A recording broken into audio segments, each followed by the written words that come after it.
it going, everybody? Taff coming in with the Taff's word. A bit overdue, I know, but if you watched the last one, I think I've explained a few things. The house move went really well, so settling in now, ready to start putting these out on a more regular basis. But the thing is, what I'd like right now is a few extra things to talk about, because so far it's been nothing but doom and gloom the last sort of 2 months. Well, 3 months really. Well, basically since we played Tottenham, it's been nothing but doom and gloom. We've only won one game since then.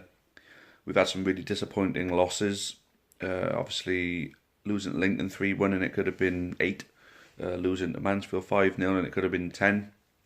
And then moving on to the more recent ones, where the one thing I personally was sort of clinging on to was our home form, which for me was still decent. Even though we weren't winning games, we were still difficult to beat until Crewe and Stevenage came and completely kicked the shit out of all of that. So where does it leave us now?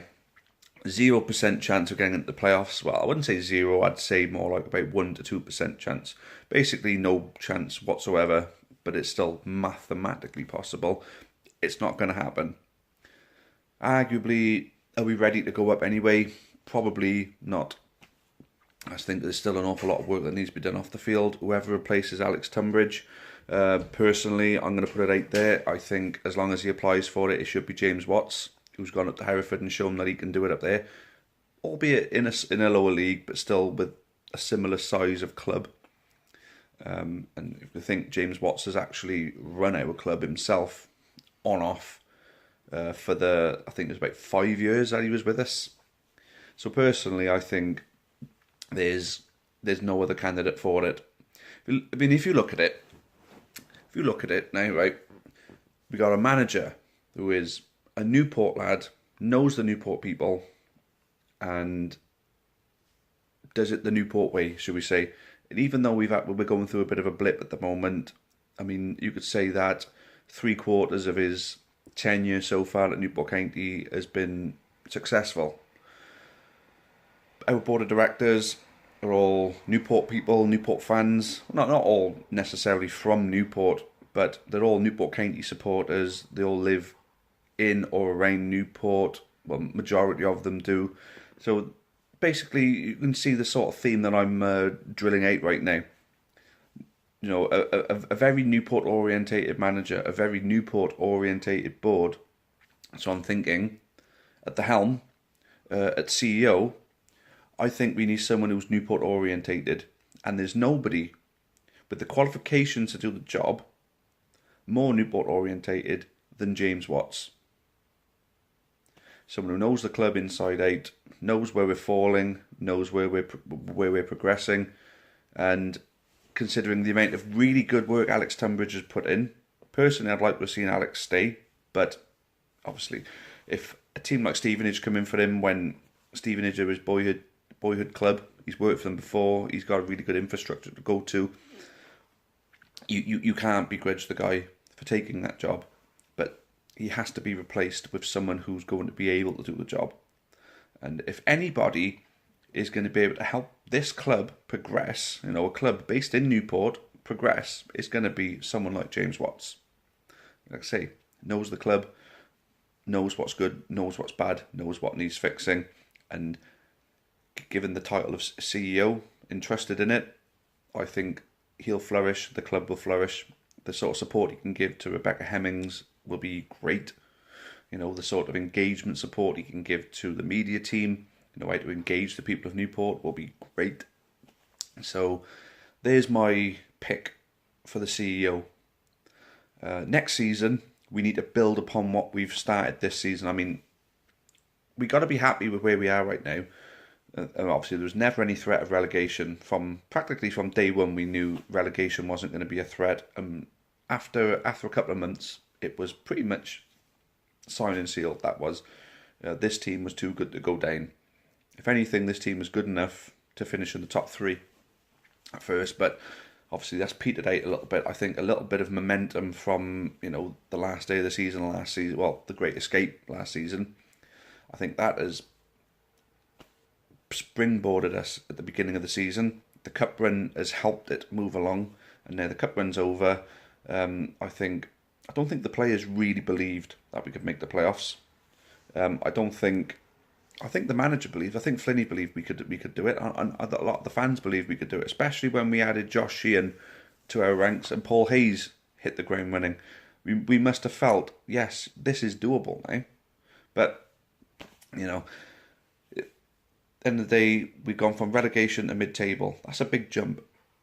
Now we got a little bit of money behind us. We can put a little bit into the playing budget next season to sign maybe that extra striker that's going to score 20 goals a season. I mean, if Barnett go down, John Akindi's going to be available. There's an instant thought there. A guy that comes to haunt us all the time. How about we sign him? I mean, look how it worked out when we signed a player who usually haunts us the last time when we signed Alex Rodman, and what a great player he was for us. Absolutely excellent winger. Part of a really poor team under a poor management regime, or two poor management regimes he was under. So you can understand why he wanted to move on. But look at him now, he's pushing promotion from League One to the Championship now. And it just goes to show the progression that can be had at our club. But then, you know, players who usually come and haunt us, how good they generally tend to do when they come and play for us. So, like I said, John Akindi could be available if Barnett go down. It's got to be someone, well, you wouldn't even call it taking a punt on him.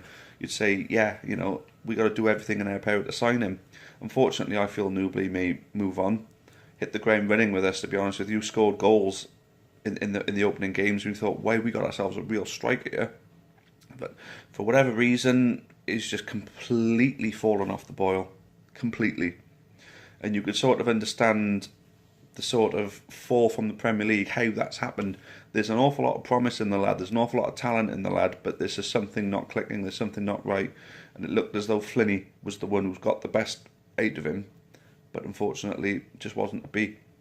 So I think Newbley on a 1-year contract, end of the season, I think would be nuts to renew that contract. But Newbley, top bloke, really takes pride in playing for the club, obviously, if you look at his tweets and things like that, but just doesn't quite do it on the field, unfortunately.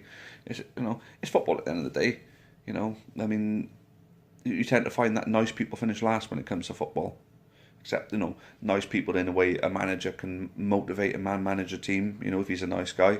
That's pretty different to, you know, the ruthlessness you need to win in professional football these days, especially in the English game. So, Newbley will probably end up moving on. But I will be doing, like, an end-of-season Taff's sort of predicted retain list sort of special, where I will go into detail on each individual player on whether I feel as though they'll be here next season. So, where does it leave us now? I mean, I'm recording this today. We got Swindon today. Obviously, there's nothing really to play for other than pride, and this is definitely a game where if we win it, we'll come away with a bit of pride. I mean, it was a bit unfortunate we couldn't beat Luton when I thought we were going to do it, because I would have given us a bit of pride, and Coventry the same, but at least we got draws against them. I'd rather us not get another draw today, but I'd rather that than lose against them, because what I want is the bragging rights against any local rival. I mean, we've got the bragging rights on Forest Green, we've got the bragging rights on Cheltenham, if you look over the two games. We've got the bragging rights on Coventry. What I'd like is the other one is the, well, I suppose we can't really say we've got the bragging rights on Exeter. It sounds like a 50-50 one. So Yeovil we got the bragging rights on because we beat them twice, and then obviously Swindon. As long as we don't lose today, we got the bragging rights on them. So there's an awful lot to be proud of from this season, considering individual games that we've played. So where are we on? Only 9 minutes. Bloody hell. Usually fired out an awful lot more bullshit by now. Yeah, Swindon today. I want us to win this one. I want us to play a strong team. But as of next week, I don't see any reason why we need to, you know, play players like Newbley, you know, for 90 minutes a game, when we could be giving someone like Marlon Jackson a chance. I know people might say, oh yeah, but he's worse. But no, I disagree. I think Marlon Jackson, I think we're just waiting for him to click. There's something about that bloke. And I keep saying this. 3 managers have backed him. He was signed by Warren Feeney. He was played by Graham Wesley. And then he was kept by Flinney. He played for Flinney. He was kept by Flinney because he was offered another contract. So what is he doing that we haven't seen yet? Because if it's based on what we've seen, there's no reason to keep him. But if it's based on what these managers are seeing of him in training, then maybe he just needs that little bit of a confidence boost. Maybe just get that one goal. If he gets that one goal, league goal, maybe that may bring him on a little bit. Because there's something there. I believe there's something there. So, what do you guys think then? Are you happy with the season that we've had? Not happy with the way we've ended it, because we're ending it on relegation form, which is a worry. But it's just the way the season's gone out, I mean, we got some really good players. We got some players who aren't playing as well as they could be. And we got a team who aren't performing together as well as they should be. But earlier in the season, they were killing it. I mean, Matty Dolan, for example, setting up some great goals, scoring some goals, and then all of a sudden you just see nothing from him anymore. I mean, yeah, he's battling a little bit harder in the centre midfield. I give him that, because he used to just stand off, and now he gets stuck in a little bit more, which is good to see. But his set pieces aren't as high a quality at the moment. His shots on goal aren't as high a quality either. His passing ability, he can pass the ball around everywhere, but sometimes he's playing it behind players, so it's making them run back, and then that little bit of space that they got, they're losing it. The balls forward just aren't dropping to them right. That's if they're accurate enough. So I think there's more to come from Matt Dolan. I think he needs a bit of a rocket up the backside, and we'll see where he goes on from there, because I think we have got him for next season. End of the day, if they contracted to us, we got to back them, because that's the one thing I can't stand.